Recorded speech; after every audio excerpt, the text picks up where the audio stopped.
आज मैं आप लोगों के लिए हिंदी की कहानी महायज्ञ का पुरस्कार की समरी लेकर आई हूँ। महायज्ञ का पुरस्कार शीर्षक कहानी में यशपाल ने यह स्पष्ट किया है कि जीवों के कष्टों के निवारण से ही प्रभु प्रसन्न होते हैं। एक सेठ थे जो कि बहुत ही विनम्र, उदार तथा धर्मपरायण थे। उनके द्वार से कभी कोई याचक खाली हाथ नहीं लौटता था। पर एक समय ऐसा भी आया जब वह बहुत निर्धन हो गए। उन दिनों यज्ञों के फल के क्रय विक्रय का प्रचलन था। एक दिन गरीबी से तंग आकर सेठ की पत्नी ने उन्हें अपने एक यज्ञ को बेचने की सलाह दी। सेठ यह सुनकर दुखी हुए, पर विवश होकर अपना एक यज्ञ बेचने को तैयार हो गए। सेठ जी के यहाँ से 10-12 कोस की दूरी पर कुंदनपुर नाम के नगर में एक धन्ना सेठ रहते थे। लोग कहा करते थे कि उनकी पत्नी की कोई देवी शक्ति प्राप्त थी, जिससे वह तीनों लोगों की बात जान लेती थी। सेठ उन्हीं धन्ना सेठ के हाथों अपना एक यज्ञ बेचने का निश्चय करके चल दिए। सेठानी ने रास्ते में खाने के लिए 4 मोटी मोटी रोटियां बांध दी। आधा रास्ता पार कर लेने के बाद उन्होंने कुछ देर विश्राम करने का निश्चय किया। वह एक पेड़ के नीचे बैठकर रोटी खाने ही वाले थे कि उन्हें कुछ दूरी पर भूख से छटपटाता एक कुत्ता दिखाई दिया। सेठ ने एक रोटी के टुकड़े करके उस कुत्ते के आगे डाल दिए। रोटी खाकर वह कुत्ता सेठ की ओर फिर देखने लगा। सेठ ने दूसरी रोटी भी उसे खिला दी। 2 रोटी खाने के बाद कुत्ते में कुछ जान आ गई और वह सेठ के सामने आ बैठा। सेठ ने पहले तीसरी और बाद में चौथी रोटी भी कुत्ते को ही खिला दी तथा स्वयं एक लोटा जल पीकर अपना रास्ता पकड़ा। सेठ के यहाँ पहुँचे और अपने आने का कारण बताया।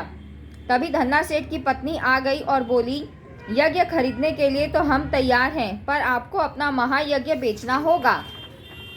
सेठ ने कहा कि मैंने तो बरसों से कोई यज्ञ नहीं किया, क्योंकि मेरी आर्थिक स्थिति ऐसी नहीं थी। धन्ना सेठ की पत्नी बोली कि आपने आज ही महायज्ञ किया है, उसे बेचोगे तो हम खरीद लेंगे, नहीं तो नहीं। सेठानी ने समझाया कि आज रास्ते में आपने स्वयं भूखे रहकर एक भूखे कुत्ते को अपनी 4 रोटियां खिला दी। यह महायज्ञ नहीं तो क्या है? क्या आप इसे बेचने को तैयार हैं? सेठ किसी भूखे को अन्न देने को केवल कर्तव्य मानते थे, यज्ञ नहीं। उन्होंने चुपचाप अपनी पोटली उठाई और चल दिए। अगले दिन शाम को जब वे घर पहुंचे तो खाली हाथ देखकर सेठानी ने पूछा कि क्या धन्ना सेठ नहीं मिले? सेठ ने सारी घटना उन्हें कह सुनाई। संध्या के समय जब सेठानी दिया बत्ती जलाने उठी तो रास्ते में किसी चीज़ से ठोकर लगी। दिया जलाकर देखा तो पाया कि दहलीज के सहारे लगे फर्श के पत्थर का चौका ऊपर को हो गया था, जिस पर लोहे का एक कुंदा लगा हुआ था। सेठानी ने सेठ को आवाज़ दी और कहा, देखो तो यह पत्थर यहाँ कैसे आ गया? सेठ जी अचरज में पड़ गए। दिए की रोशनी में उन्होंने ध्यानपूर्वक देखा तो पता चला कि वह तो किसी चीज़ का ढकना है। सेठ ने कुंदे को पकड़कर खींचा तो पत्थर उड़ आया और अंदर जाने के लिए सीढ़ियाँ निकल आई। सेठ और सेठानी दिया हाथ में लिए उतरे। वहाँ देखा तो उनकी आंखें चौंधियाने लगी। वह एक विशाल तहखाना था और जवाहरतों से जगमगा रहा था। देव की इस माया का रहस्य उनकी समझ में नहीं आया। दोनों निस्तब्ध खड़े थे।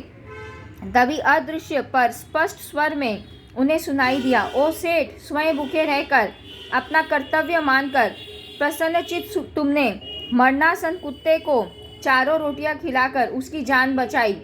उस महायज्ञ का यह पुरस्कार है। सेठ और सेठानी इस दिव्य वाणी को सुनकर कृतकृत्य हुए। वही धरती पर माथा टेक कर उन दोनों ने भगवान के चरणों में प्रणाम किया।